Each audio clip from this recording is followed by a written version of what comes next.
Glenn Korn, thank you so much for being here with The World Deciphered. It's great to have you. Thank you for having me. It's great to see you, Suzanne, and hello to all the Cipher Brief viewers, listeners, You members. spent, Glenn, you spent decades in the intelligence community. And I always have to ask the question, when the world sees something that happens on a global scale this quickly, this unexpectedly, I want to know how you felt about it. How did you take the fall of Syria in a matter of days by an all of a sudden very organized rebel group? How were you thinking about these events as they were unfolding? Well, I think it's a sign of a regime which was basically rotted from within, that was reliant on being propped up by other outside forces, Russia, Iran, and Lebanese Hezbollah, so via Iran. And those forces have been seriously weakened. And so their ability to continue to prop up the regime was undermined, and so the regime was undermined. And also, there's a very interesting article today in the Russian media citing sources. I believe it was the Wall Street Journal, an article where claiming that Assad had been approached by the U.S. and by Turkey and offered deals. He was told if he made some compromises, including from the U.S. to stop allowing the Iranians to use Syria to resupply Hezbollah, that we would remove some of the sanctions on the regime. He refused. And of course, Erdogan also tried to establish ties or relations with him, and he also refused. And what the article claims is that people around Assad were fed up with him because they're tired of suffering as a result of his leadership. And so that was one reason why everything fell apart so quickly. And now he's hiding in Moscow. I Yeah, hope of this course. is a message for other dictators when they have an opportunity to negotiate. If they don't if they don't take advantage of it and don't do it sincerely, the people around them may be very angry and may also want to topple them. What do you take of it that he ended up going to Moscow? What does this mean? Well, of course, Putin's in a very bad position because he was unable to support his proxy, his ally, although he claimed for years, he would never abandon any of the people he has relationships with or supports. So it was the next best thing, I think, for Putin. He had no choice. He had to take him in Moscow because he had to show that he wasn't going to throw him. He wasn't going to do what we did to the Shah when he fled Iran, if you remember, in the 1970s. And, he has been a loyal partner, I guess, to Moscow to some degree. And I'm sure he preferred living in Russia to Iran, given his You know, lifestyle. let's talk a little bit about how you think this may have strengthened Turkey. Obviously, Turkey had to give its tacit approval, at least, if not played a bigger role in this, as they control those northern territories where this all started. How are you thinking about Turkey's role in this, Glenn? Well, I think the Turks played a major role because they never abandoned the Syrian opposition. They've maintained relations. They've provided assistance. They've kept a steady hand. If you saw the first comments Giuliani made when he went into Aleppo, they were very moderate comments, an appeal to the international community and the community inside of Syria, basically trying to say that I'm no longer, I'm not an extremist. We're not going to be extremists. We're not going to go after religious minorities or, uh, other ethnic groups. We'll see if he can live up to that, but I'm sure that the Turks had a hand in managing that marketing package. This is a big win for Turkey in one way because a lot of Syrian refugees can return. There's a lot of pressure, on the Turkish government. The number of Syrian refugees, the largest number in the world, the largest number per capita is in Lebanon, but the largest number was in Turkey, which was a big political issue and pressure on the economy of Turkey.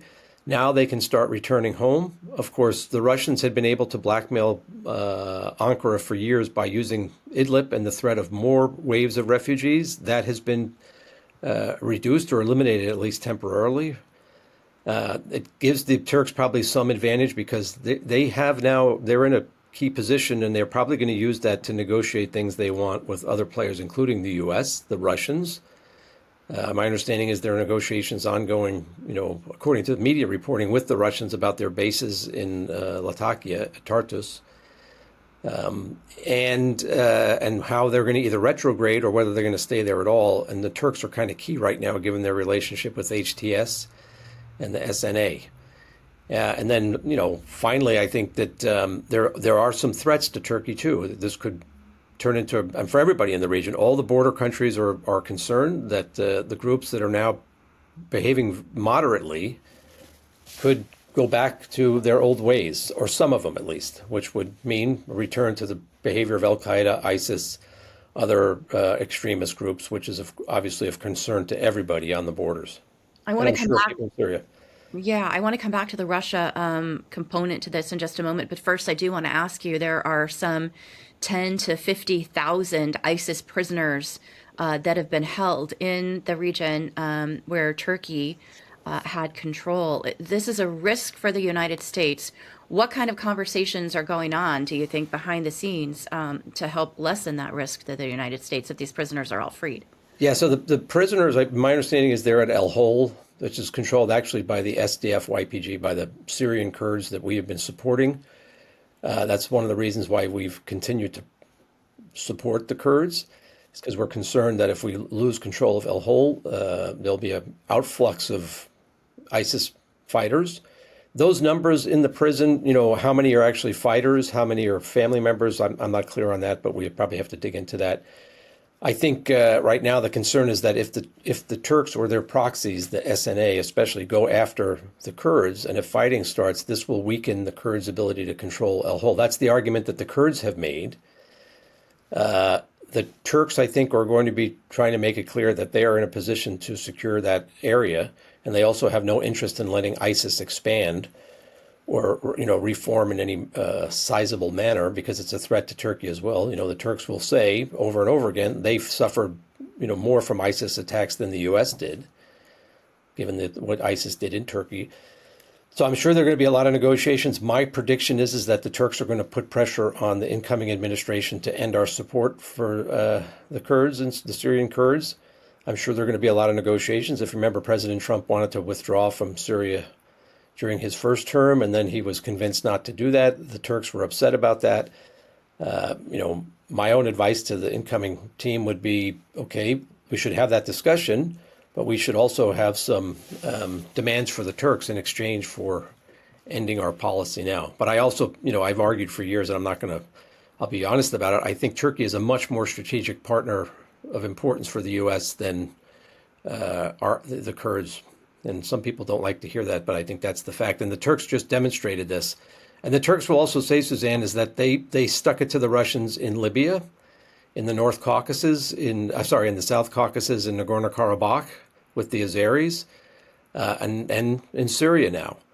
And so they'll often say, we're the only NATO country that's gone head to head with the Russians. And it's something we should probably listen to. Yeah, it's interesting to get your perspective on that, Glenn. Let's go back to Russia for just a moment. What will be some of the indicators that you'll be looking for that Russia is going to completely pull out of Syria and disengage there now? Yeah, I mean, obviously, if you have the assets, you're looking at all the movements by their facilities, the bases, transportation, the negotiations with the Turks, with the new Syrian regime, whatever the form of that regime is going to be. The Russians are scrambling right now to put out statements that everything is fine around their bases, that there have been there's no threats. They're on full alert, but everything is fine. There's conflicting reporting. There was reporting yesterday, I think, from the Ukrainian sources claiming that the Russians were withdrawing their equipment from Tartus. They were already in retrograde. I don't know if that's true or not. There's reporting that the Russians are in negotiations about finding routes to remove their equipment, and that would be with Turkish help. So again, Turkey's in a key position here. We should remind the listeners, the viewers, that because of the Montreux Treaty and Turkey's enforcement of that treaty, the Russians were not going to be able to move their naval vessels through the Bosphorus. That is closed to military transportation. And so they're going to have to go around, either through the Baltic or through the Pacific to get home.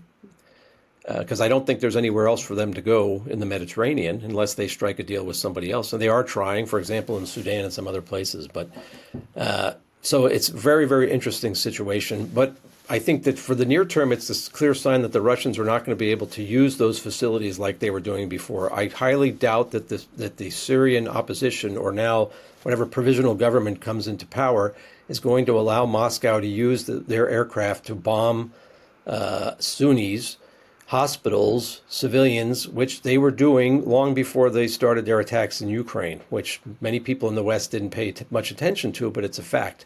They were terrorizing the Syrians on behalf of Assad and together with Assad by going after civilian targets in a very cynical way. I doubt they're going to be able to keep doing that. Yeah, it's certainly not gotten less complicated in Syria over the last week, a week and a half.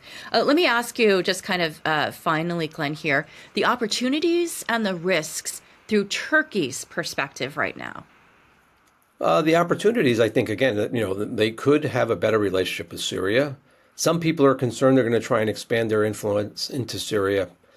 Some people are claiming it's Erdogan trying to recreate the Ottoman Empire because Syria was part of the Ottoman Empire. I'm skeptical about that.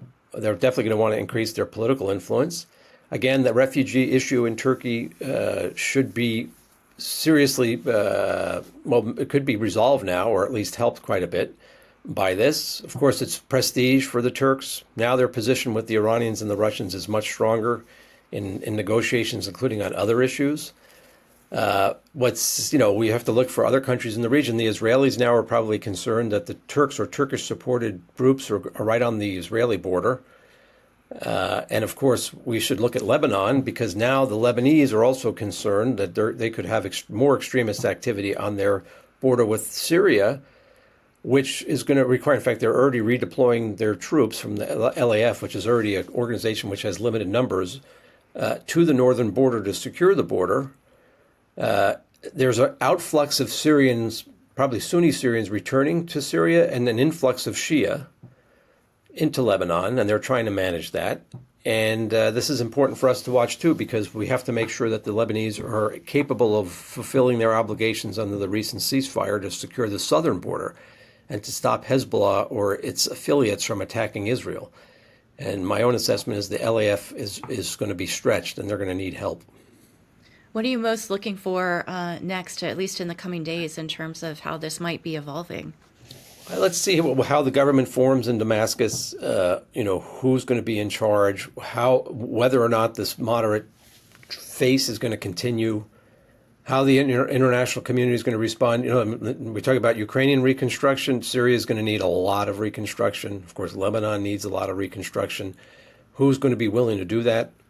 People are going to look to the Gulf states, of course, to bankroll that. We should all be, probably look to us.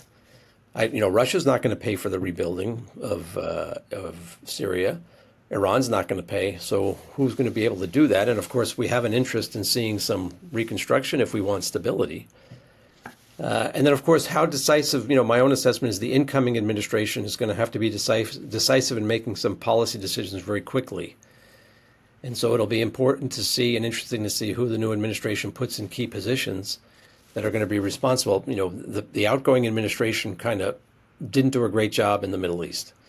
The incoming administration is, going to have an opportunity, but they're going to have to seize the opportunity very quickly, or it could go back to where it was, or even worse.